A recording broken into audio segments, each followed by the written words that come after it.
Hey, thanks everybody for joining us today on Live Music Nation podcast. I'm your host, Jake Gill. Today we're Kim Kraemer, Naperville Bluegrass Festival. Kim, thanks for joining us.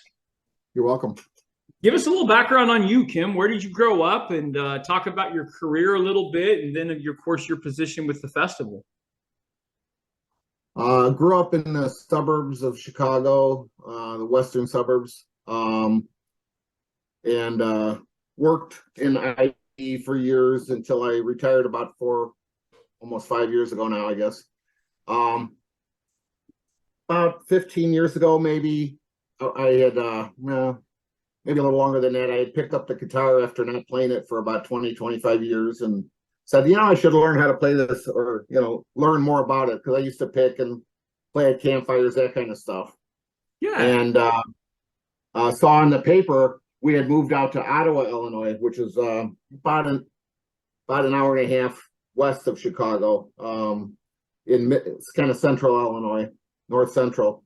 And in the local paper, they talked about a bluegrass jam in Streator, Illinois. And it was a phone number, so I called and I said, "Well, what does this mean?" And she goes, "Well, what do you play?" I said, "Well, acoustic guitar." She goes, "Fine, just come on out and you sign up for a time slot. You get up on stage and you play some songs."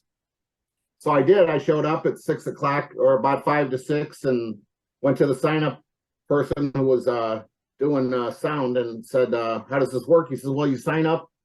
The next slot is 6 o'clock. The only slot open is 6 o'clock."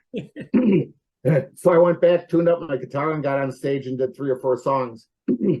Got some pity applause, probably. Sat down, and this lady goes, "Well, what you do is you go in the backyard or in the back rooms, and you play with other people, and you jam with them, and then you come up with maybe a mandolin, maybe a banjo." Well, that's my introduction to bluegrass. Got hooked on it. Pretty much jamming every week now. Sometimes 2 or 3 jams a week. A lot of festivals, been to Starvey Creek and been to a lot of them in Iowa and in Florida, that type of thing, and just fell in love with it about maybe 8 years ago or so. I joined the Northern Illinois Bluegrass Association, and after a couple of years in that, I became president, and I've been president of that now for about 6 years. So and then one of the biggest things that got me involved in bluegrass was Terry Lease and his wife Jan used to run a bunch of festivals around Illinois and Missouri. And one of them was the Naperville Bluegrass Festival. And it quit about, probably 10, 12 years ago now. And when it quit, I said, well, when I retire, I'm going to start it again. So I did. I tried to in 2020. And you know what happened there? A few weeks before the festival, the rule came down that we couldn't meet in groups, so I had to cancel it. So 2022, this year, was our first one in March. And we had a bunch of great bands. We had the Gibson Brothers, Special C, and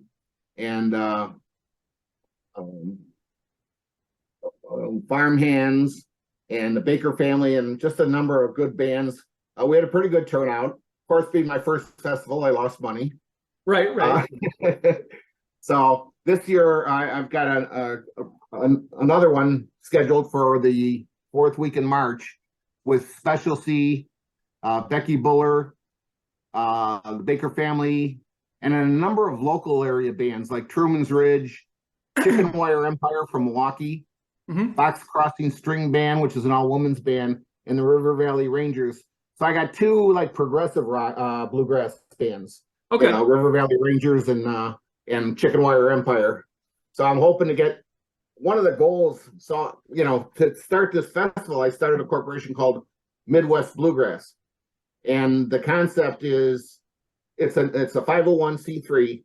And should I ever start making money on these, I want to start a youth program and get more, because our membership, like in the Northern Illinois Bluegrass Association, is aging and dying off, right?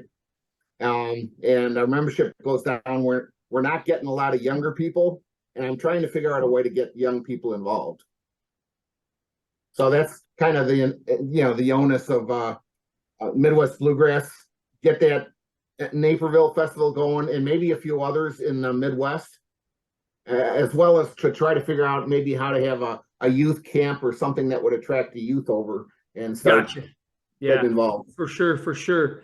Well, so what is it for you? Like, what is it for you that clicks with bluegrass? Was it just how accessible it was for you, and then the community that you found? Well, I like to play music. I like to sing. And certainly it gives me an opportunity to do that. Every week, pretty much, I'm on stage, and also in the back rooms jamming with people. And I started playing guitar originally back in the day because I found out girls like guys who play guitars. No, but, it's true. It's true. It's very true. Yeah, but then it gives me a vehicle to sing, and I enjoy singing.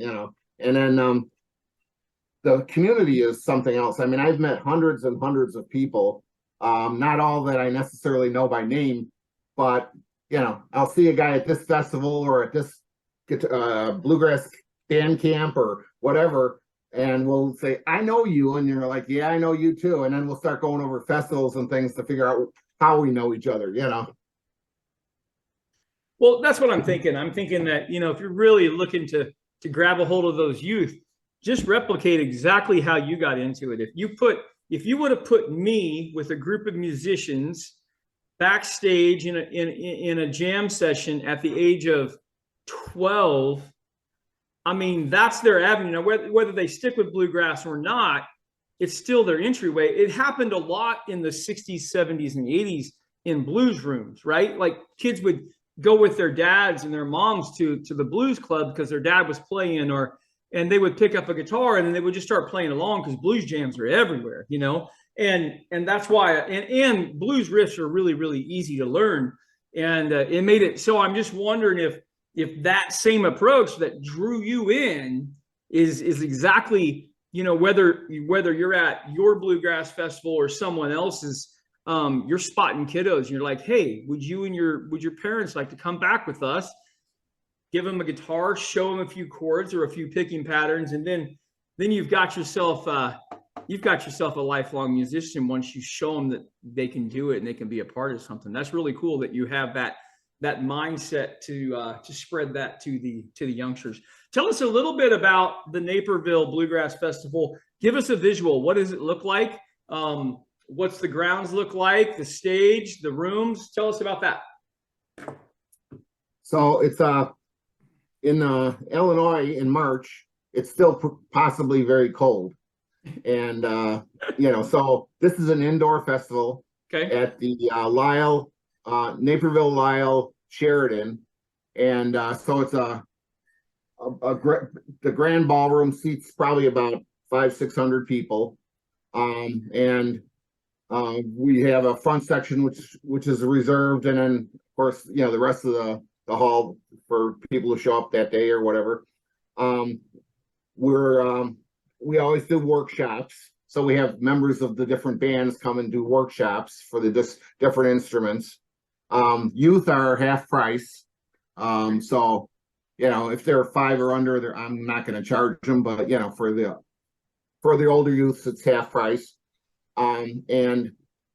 Actually, we had a number of youth at the last one, and they really enjoyed the workshops and the jamming, so that's good, and that's what I'm trying to really get into, is breeding more bluegrass people in this area.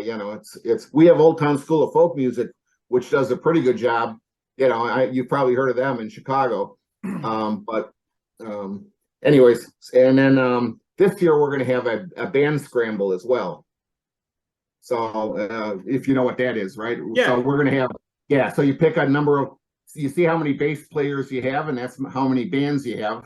People put in, say, $5 in their name and their instrument, and then you do a random drawing across the different bass players, and that becomes a band at random. And then they compete, they go back, practice for an hour or so, and come back and perform on the main stage. Awesome. That's so cool. Very good. All right, I got a couple of questions for you to wrap things up here. I'm a live music guy. I'm an entertainment guy. Kim, what's the best concert you've ever seen in your entire life? Probably the one I went down to Carbondale, and there was Sam Bush and Infamous String Dusters, Okay. Kyle Tuttle, Chicken Wire Empire, those, and it was probably the best, I don't know, progressive music, that I've seen. Gotcha. All right. I'm running. I think Starvey Creek was more traditional. There you go. So you could bring one act to your festival, dead or alive. Who would you bring? Dead or alive? Wow. Well, I tried to get Bobby Osborne out the first time, and of course I had to cancel it. And since then, he's not really traveling much. So I still would like to get Bobby Osborne. So I'd have to say him. Yeah. Very good. Kim, how do people find out more about your festival? They can search for Naperville Bluegrass Festival, and they'll find it either a group or page on Facebook, or they can go to napervillebluegrassfestival.org. Okay. And there's a web page where they can buy tickets and find out more info. Perfect. Awesome. Get Kim hotel room. Kraemer, thank you so much for being on with us today. I appreciate it. You're welcome. Thank you. Well, baby, I'm on it with a bottle